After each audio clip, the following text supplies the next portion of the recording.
Ես դեռ չծնված քո տողերն էի, ով էություն էր, ու պիտի հետո հակներ բարեղեն շապիկ շղարշե, միաձուլվեր քո դառը սիրո հետ, և չիմանար, թե ինչպես է սերը փակում թևերը օրերիդ վրա, մի ծիծառի պես, ով որոնում էր երկտեղ իր բույնը, որպես հոգուտուն, չհասկանալով, որ բարձրության մեջ խեղդում է օդը, շնչահեղձ անում թևավորներին, Փիրուզ քարն էի թզբեհաշարիդ, որ շողշողում էր ինչպես օվկյան արևագալին, ես ալիքների ծնունդն էի վեհ, քո ներշնչանքի վկան անսքող, բայց ինչու ասա, ինձ թաքցրեցիր քո խորխորատում,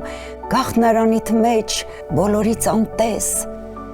թանկության նման, ում որ արևի շողը չդիպավ, անունս երբեք դու չգրեցիր մեծատառերով, Ինչին և գուցե արժանի էի, ով էի ասա, գուցե դեղցենին այգումդ աճող, որի կորիզը դառնահամ էր շատ, ուտել չէր լինում, չես պատասխանում,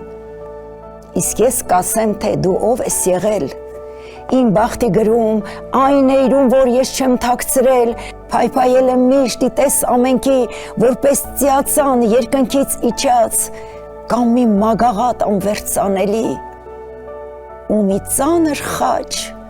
որը ուսերիս դրած եմ քայլել և դեռ չեմ հոգնել, միշտ վախեցել եմ նրա կորստից, դրա համար էլ իմ նեղ ուսերից ցած չեմ իջեցրել, դու այդ ես եղել։